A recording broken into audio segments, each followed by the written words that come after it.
Alice, thank you so much for joining us today. Thank you for having me here.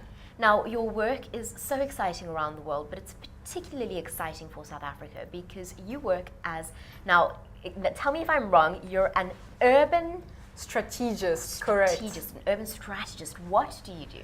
What do urban strategists do? So urban strategists are professionals that look at cities and neighborhoods and assess the opportunities but also the challenges of some places and try to come up with some plans to find solutions to upgrade the areas together with the community and engaging with them, the existing ideas, and trying to upgrade public spaces, to come up with creative strategies to activate neighborhoods. That's what urban strategists are doing. So it's quite holistic strategies on upgrading the cities and neighborhoods. There's so much to talk about, and you've touched on so many things, but let's start with what you started off doing in South Africa. That's working in Johannesburg, in a place now that is very well known for urban regeneration, if you want to call it that. Yes. Talk to us about that.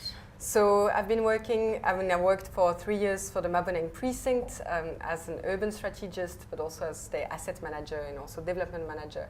But as an urban strategist for the Maboneng precinct, I worked on a lot of things, from upgrading public spaces to coming up with place-making solutions, so ranging from signage to lighting solutions to mobility options, so a range of things, and also trying to come up with holistic plans to develop the neighborhood.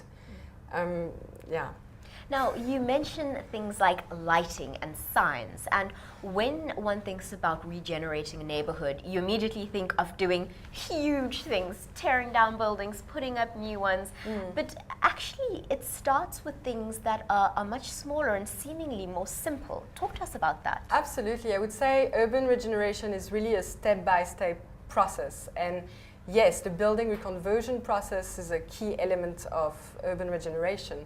So how do you take vacant properties and turn them into something new? How do you bring life to buildings? So that's really something we focused a lot also in the Maboneng precinct, which was a very dilapidated urban space with a lot of vacant industrial properties. So how are you going to reconvert these vacant industrial properties into mixed-use properties, which means you're going to have residential, but also retail options and a lot of other things, offices. And with the building reconversion process, you must also think about public spaces. So how public spaces actually play a huge role in connecting these buildings together.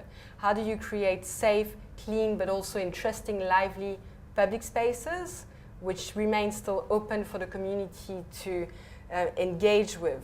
And this is the whole idea of creating open versus gated communities. Now, for South Africa and for South Africans who aren't based in Cape Town, this is a relatively new concept because we found in other cities in South Africa people stayed in their small communities, they didn't really use public places all that much. So what encourages people to move out of their homes and away from their gates to interact with public spaces? Yeah, well, I think it's a whole change of paradigm, you know, like promoting spaces that are open and that are dense versus sprawled, you know, walkable, where the distance between where you live and when you work and where you're going to have fun are still walkable also distances. So all of that creates neighborhoods that are attractive, but how also you maintain a certain diversity within neighborhoods, or you make sure they remain open to everyone. And I think people in South Africa, to a certain extent, want to be in these environments that are not gated, that are not where the security is not omnipresent, but where you feel safe enough, and maybe the community plays a role in, you know, controlling the neighborhood themselves, you know, with their own means, rather than with the police or like security guards, etc. So it's a whole shift, you know, like of paradigms about what urban spaces are and how could they be even better. Now, we've been chatting for a few minutes and you've used the word communities a few times, and I get the sense that the people are paramount to whatever it is that you're doing in a specific space. Why don't you talk to us about that? Absolutely. I think more and more in terms of urban planning, there's an approach of, you know, really connecting more with the existing communities within an area. and try to engage with them about what are their needs, what is their vision for the space, what would they like to see in the neighborhood. And often some planners or architects forgot completely the community aspect or came up with plans that they thought are going to please the existing community. So, and a lot of what I'm doing with my new company, the Street Society, is actually reconnect with the communities, ask their opinion. It's called collaborative planning. So doing research, using video or photo to interact with them, to record what the community has to say. And then not only recording what they have to say, but also how do you involve them in the process of rebuilding the neighborhood. From small projects like starting an urban farm, at a neighborhood level, to bigger projects, how they could be even involved in the design or the plans of some buildings or the signage. So really trying to engage with the communities on a very wide scale.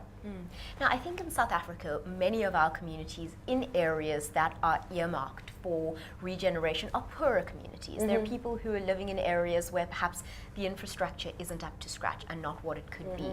And many South Africans are concerned that when we make plans to regenerate an area, we are so desperate to attract money and people who can shop and, tourists even. We forget about the people who live and work in these spaces.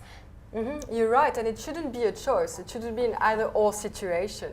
It should be a situation where the regeneration of the neighborhood, of vacant properties, bring new opportunities in terms of jobs, in terms of infrastructure upgrade, and how you actually create a system at a neighborhood scale that is beneficial for everyone. How are you going to actually involve the local communities in terms of job creation? How are you going to support the existing shops in terms of your buying decision as a new resident of an area? And all of that is very important to make links and make social and spatial links within these areas and the newly regenerated areas.